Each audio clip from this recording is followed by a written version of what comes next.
नमस्कार दोस्तों, मैं मोहन वर्मा। दोस्तों, आज मैं 521 का यूनिट 5 को लेकर आया हूँ। 521 का यूनिट 5 बहुत ही इम्पोर्टेंट चैप्टर है। इससे संभावित प्रश्न हैं, इससे आ सकते हैं, इसलिए इसको अच्छा तरह से देखना जरूरी है। प्रश्न यहाँ पर देखिए, नैतिक एवं आध्यात्मिक विकास से क्या तात्पर्य है, स्पष्ट कीजिए।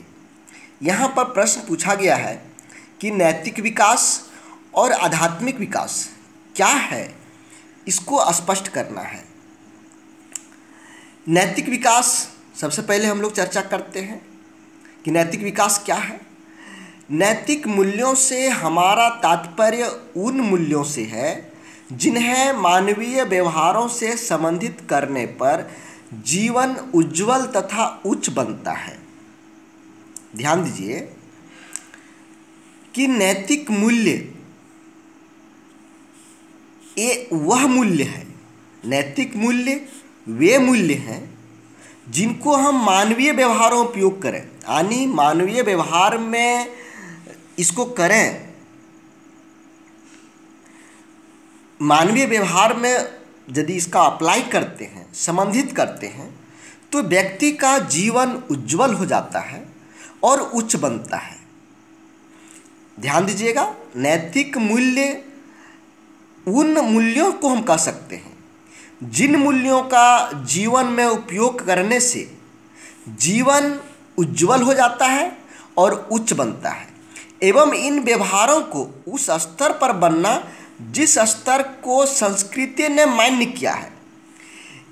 यहाँ पर एक बहुत अच्छी बात लिखा गया है कि ये वे मूल्य हैं जिसको संस्कृति ने मान्य किया है, यानी जो हमारी संस्कृति है, हमारी रहन सहन है, हमारा जो समाज है, इसने इसको मान्यता दे रखा है कि इस तरह के व्यवहार होने चाहिए।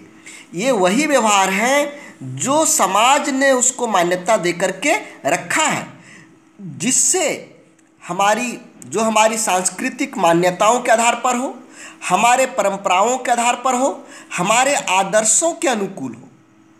नैतिक विकास हम उस मूल्यों को कहते हैं जिनसे यानी जिनका उपयोग करने से व्यक्ति का जीवन उज्जवल बन जाता है, उच्च बन जाता है। व्यक्ति का ये जो सांस्कृतिक मान्यताएं होता है, सांस्कृतिक परंपराएं होता है, आदर्श होता है, इनके अनुकूल होने चाहिए। हम अपने शब्दों में कह सकते हैं कि वैसा आचरण जो समाज के लिए हो, समाज के लिए हितकर हो, समाज जिसे मानता हो, जिससे व्यक्ति का जीवन उच्च बनता है, जिससे व्यक्ति का जीवन उज्जवल बनता है, जो हमारा सांस्कृतिक मान्यता के अनुसार है, जो हमारा परंपरा के अनुसार है, जो हमारा आदर्श के अनुसार है, वैसा व्यवहार करना नैतिक विकास के जैसा होता है। जैसे देखिए, श्रुति के विरुद्ध काम न करना, धर्म को समझना, इनका पालन करना, यानी धर्म का पालन करना, फल की आकांक्षा से नहीं पर अपना कर्तव्य समझकर करना। धर्म को समझना, श्रुति के विरुद्ध काम नहीं करना, ये फल की आकांक्षा के लिए नहीं करना, अपना कर्तव्य को समझकर करना, स्वेच्छा से पालन करना। इस प्रकार आचरण का पालन करने वाला शिष्ट या नैतिक कहलाएगा। शिष्ट या नैतिक कौन कहलाएगा? जो अपने कर्तव्य को समझकर अपने कर्तव्य का निर्वाह करता हो, जो अपने धर्म को समझता हो, धर्म के अनुसार अपना आचरण करता हो, धर्म के अनुसार उसका आदत हो, धर्म के अनुसार उनका व्यवहार हो, यहाँ पर वे धर्म का स्वेच्छा से पालन करता हो, जिसमें उनकी फल की कोई आकांक्षा नहीं हो, उसको हम नैतिक कहते हैं। अब हम लोग चलते हैं आध्यात्मिक।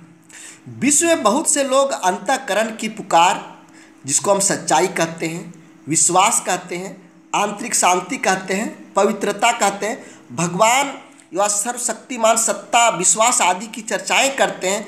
ये सभी आध्यात्मिक उपागम है।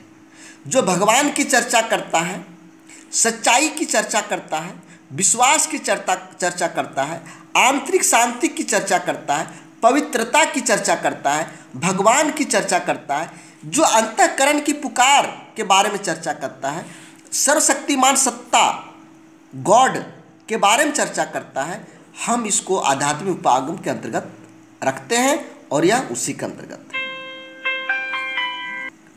देखिए, आध्यात्मिक उपागम और नैतिक विकास से संबंधित कुछ बातें, महत्वपूर्ण सिद्धांत। व्यक्तियों के प्रति यानी व्यक्तियों की अपने प्रति और समाज के प्रति और उनके कार्यों के प्रति जिम्मेदारी है। यानी व्यक्तियों की, लोगों की अपने प्रति जो स्वयं है उसके प्रति, समाज के प्रति और उनके कार्यों के प्रति जिम्मेवारी है। ये जो नैतिक विकास है या नैतिकता जिसको हम लोग कहते हैं, वो नैतिकता क्या हुआ?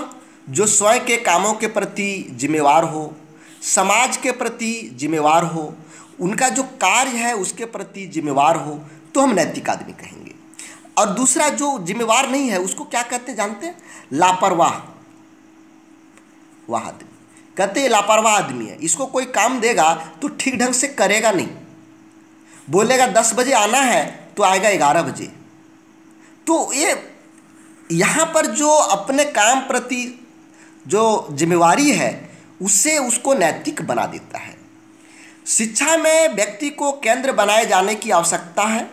देखिए, यहाँ पर कहता है कि यदि शिक्षा का केंद्र बिंदु आप बनाना चाहते हैं तो शिक्षा का केंद्र बिंदु व्यक्ति को बनाएं। शिक्षा का केंद्र बिंदु किसको बनाना है? व्यक्ति को समझकर, व्यक्ति को देखकर समाज के अनुसार शिक्षा होना चाहिए, न कि राज्य अर्थव्यवस्था के अनुसार या किसी भौतिक विचारधारा के अनुसार। इसके अनुसार नहीं होना चाहिए।